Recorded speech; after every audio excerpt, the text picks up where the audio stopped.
میں عالم عرب کے بارے میں تو یقین سے کہہ رہا ہوں، احادیث نبویہ سے صاف ظاہر ہے، ویل للعرب من شر قد اقترب، عربوں کے لیے ہلاکت ہے۔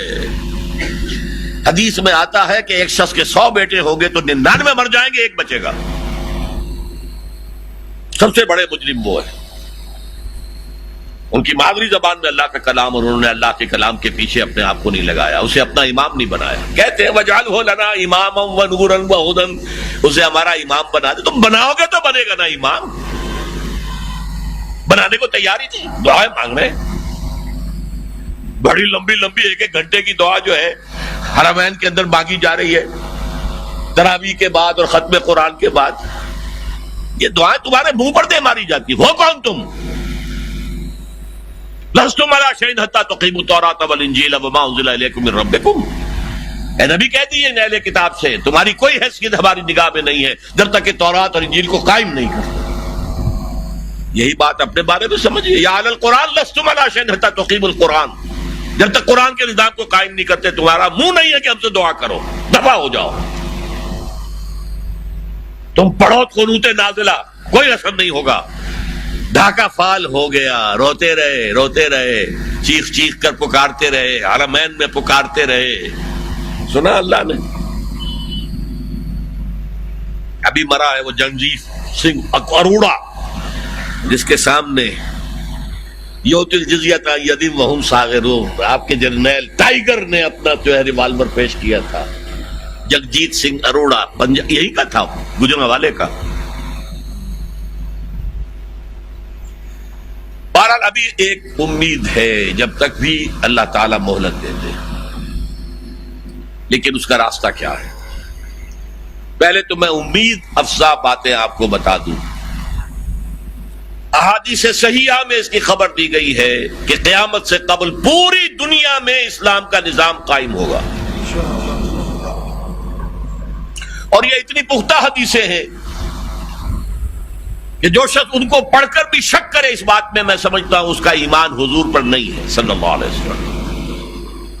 میں پڑھ نہیں سکتا، وقت نہیں ہے اتنا، لیکن ہم نے نوید خلافت کے نام سے 4 ورقہ بہت لاکھوں کی تعداد میں شائع کیا ہے۔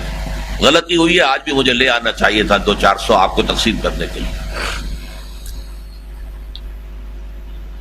دوسرے اشارے ہیں، یہ پہلی بات تو ایسی ہے 100% کہ جس میں شک نہیں مجھے، جتنا مجھے یقین ہے کہ مجھے موت آئے گی، اور جتنا مجھے یقین ہے کل صبح سورج طلوع ہوگا، اتنا ہی یقین ہے کہ پوری دنیا پر اللہ کے دین کا غلبہ ہوگا۔ اس وقت یہودی اور عیسائی اسلام کو مٹانے پر تل گئے۔ عیسائی یہودیوں کے اعلی کار ہیں، اصل جو یوز کر رہے ہیں انہیں وہ یہودی زائنسٹ، اور یہودیوں کا اصل اعلی کار ویسٹ، وائٹ اینگلو سیکسن پروٹیسٹنٹس،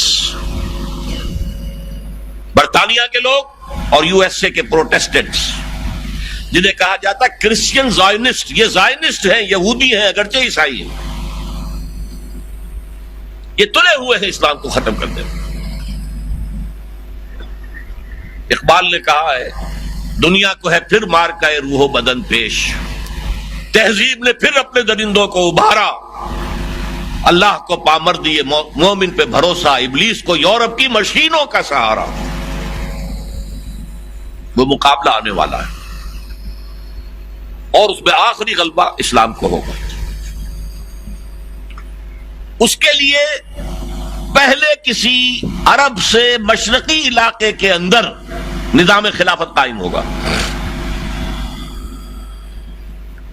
حضور کی یہ حدیث بھی ہے کہ مجھے ہندوستان کی طرف سے ٹھنڈی ہوا آ رہی ہے۔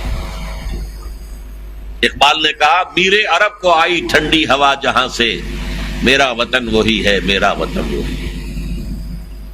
اور حدیث میں آیا ہے یخرج الناس من المشرق یؤطئون للمہدی، یعنی سلطان ہی۔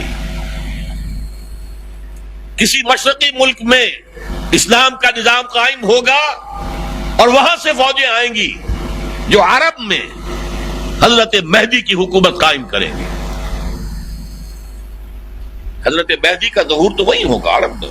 لیکن عرب کھوکھلے ہو چکے، عیاشیوں کی وجہ سے ختم ہو چکے، میں دم نہیں ہے۔ فوجیں جائیں گی کسی مشرقی، اب مشرق میں کون ہے؟ ایران ہے، وہ خلافت کا قائل ہی نہیں، وہ تو امامت کے قائل ہیں۔ پھر افغانستان ہے، پھر پاکستان ہے۔ یہ ہے وہ خطے کہ جہاں سے انشاءاللہ خلافت کا نظام دوبارہ ابھرے گا اور یہیں سے پھر پھیلے گا۔ یہ چاہتے ہیں کہ اللہ کے نور کو اپنے منہ کی پھونکوں سے بجھا دے۔ بش تلا ہوا ہے، اسرائیل تلا ہوا ہے، یورپ تلا ہوا ہے۔ اسلام کو ہم ختم کریں گے۔ اسلام کو مذہب کی حیثیت سے ختم نہیں کرنا چاہتے، رہو، نماز پڑھو، روزہ رکھو، ہمیں کوئی اعتراض نہیں، لیکن اسلام کا سیاسی نظام، اسلام کا معاشی نظام، اسلام کا سماجی نظام، nothing doing, there can be no compromise، ہمیں ختم کر کے رہے۔ الیکشن کے ذریعے سے نہیں ہوگی، حضور الیکشن کے ذریعے سے حکومت نہیں بنا سکتے تھے، بلکہ آیت اللہ خمینی الیکشن کے ذریعے سے قیامت تک ایران کے اندر وہ حکومت نہیں بنا سکتا تھا۔ وہ انقلاب ہوتا ہے، جانے دینی پڑتی ہے، اس کے بغیر نہیں۔ هي الحلقات تحفظني بآيات من القرآن، هي الحلقات تملأني بحب المصطفى العدنان، هي الحلقات تحفظني